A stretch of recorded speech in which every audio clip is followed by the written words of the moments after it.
Hello and welcome, and thank you for joining us. We begin with breaking news from what ICC arrest warrants mean for Israel and Hamas. Benjamin Netanyahu responded with fury to the news that he might face an arrest warrant for war crimes and crimes against humanity. It was a moral outrage of historic proportions, he said. Israel was waging a just war against Hamas, a genocidal terrorist organization that perpetrated the worst attack on the Jewish people since the Holocaust. In a bitter personal attack, Mr. Netanyahu said Karim Khan, the chief prosecutor of the International Criminal Court, ICC, was one of the great anti-Semites in modern times. Mr. Khan, he said, was like judges in Nazi Germany who denied Jews basic rights and enabled the Holocaust. His decision to seek arrest warrants against Israel's Prime Minister and Defense Minister was callously pouring gasoline on the fires of anti-Semitism that are raging around the world. Mr. Netanyahu spoke English on the video that was released by his office. He does that when he wants his message to reach the foreign audience that matters most to him in the US. The outrage expressed by the Prime Minister and echoed by Israel's political leadership was generated by pages of carefully chosen legal language in a statement issued by Mr. Khan, the ICC chief prosecutor, who is a British King's Counsel. Word by word, line by line, they add up to a devastating series of allegations against the three most prominent leaders of Hamas, as well as Israel's Prime Minister and Defense Minister. A determination to apply international law and the laws of armed conflict to all parties, no matter who they are, lies at the heart of Mr. Khan's statement, in which he lays out his justification for requesting arrest warrants. No foot soldier, no commander, no civilian leader, no one can act with impunity. The law, he says, cannot be applied selectively. If that happens, we will be creating conditions for its collapse. It is the decision to hold both sides' conduct up to the template of international law that is causing so much anger, and not just in Israel. US President Joe Biden said it was outrageous to apply for arrest warrants. There was no equivalence, none, between Israel and Hamas. Hamas demanded the withdrawal of the allegations against its leaders, claiming that the ICC's prosecutor was equating the victim with the executioner. It said the request to issue arrest warrants for the Israeli leadership came 7 months too late after the Israeli occupation committed thousands of crimes. Mr. Khan does not make direct comparisons between the two sides, except to lay out his claim that they have both committed a series of war crimes and crimes against humanity. He also emphasizes that this latest war comes in the context of an international armed conflict between Israel and Palestine and a non-international armed conflict between Israel and Hamas. The court treats Palestine as a state as it has observer status at the United Nations, which meant it was able to sign up to the Rome Statute, which created the ICC. Mr. Netanyahu has declared that Palestinians will never have independence on his watch. Instead of seeing disgraceful and false parallels between, as Israel's President Isaac Herzog put it, these atrocious terrorists and a democratically elected government of Israel, human rights groups have applauded the way that the ICC prosecutor is seeking to apply the law to both sides.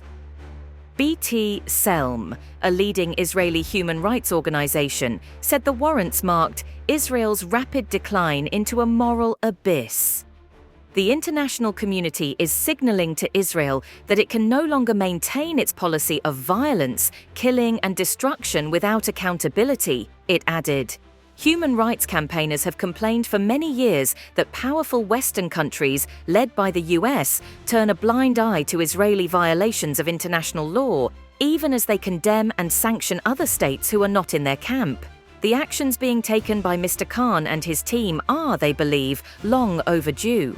Mr. Khan says that the three main leaders of Hamas committed war crimes that include extermination, murder, hostage-taking, rape, and torture. The men named are Yahya Sinwar, the Hamas leader in Gaza, Mohammed Daif, the commander of the Qassam Brigades, its military wing, and Ismail Haniyeh, head of the Hamas Political Bureau. As part of their investigation, Karim Khan and his team interviewed victims and survivors of the 7 October attacks. He said Hamas had assaulted fundamental human values. The love within a family, the deepest bonds between a parent and a child, were contorted to inflict unfathomable pain through calculated cruelty and extreme callousness. Israel, Mr. Khan said, does have the right to defend itself, but unconscionable crimes did not absolve Israel of its obligation to comply with international humanitarian law. The failure to do that, he said, justified issuing warrants for the arrest of Mr. Netanyahu and Defense Minister Yoav Gallant for crimes including starvation of civilians as a weapon of war, murder, extermination, and intentional attacks on civilians.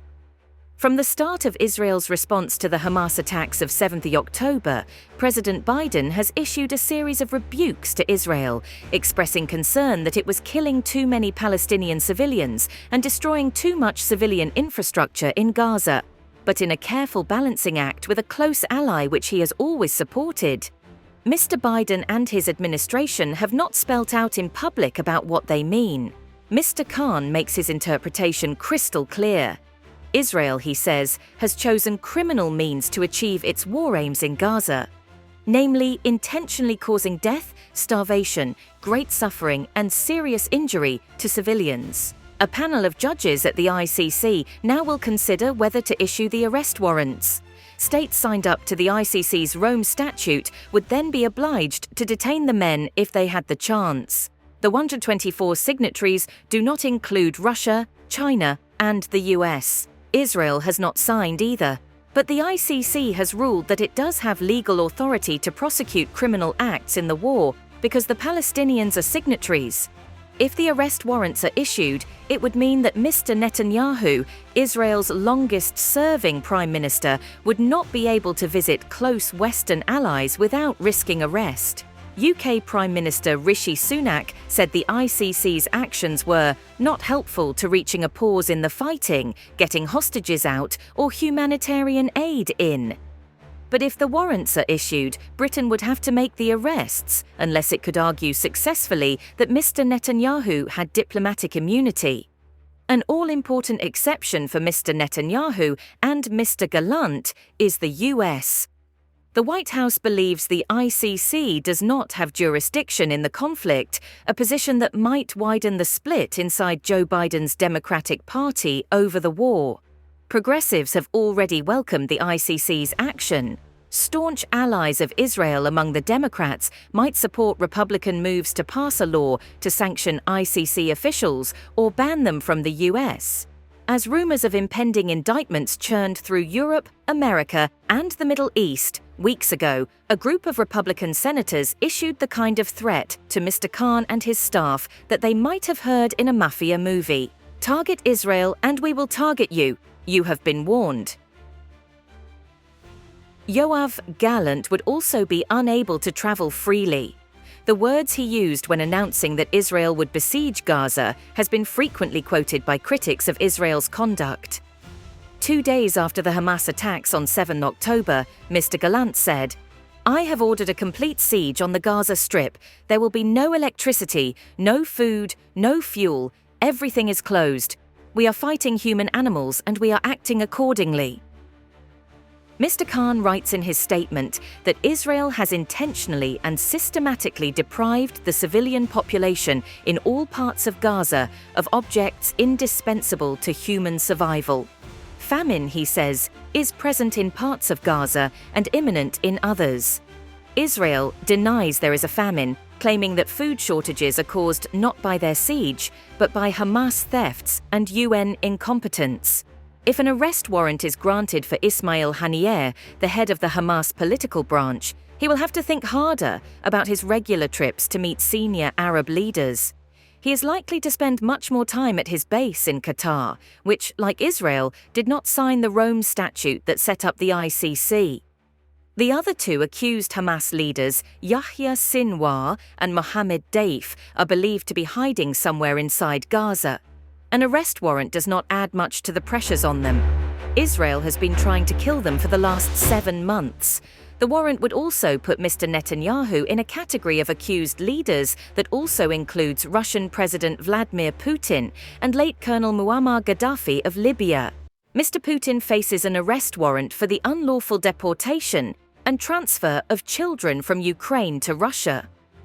Before he was killed by his own people, Col Gaddafi's arrest warrant was for murder and persecution of unarmed civilians. It is not attractive company for Benjamin Netanyahu, the leader of a state that prides itself on its democracy. Thank you for watching. Please subscribe to our channel and don't forget to hit the notification bell to stay updated on our latest releases. See you in the next video.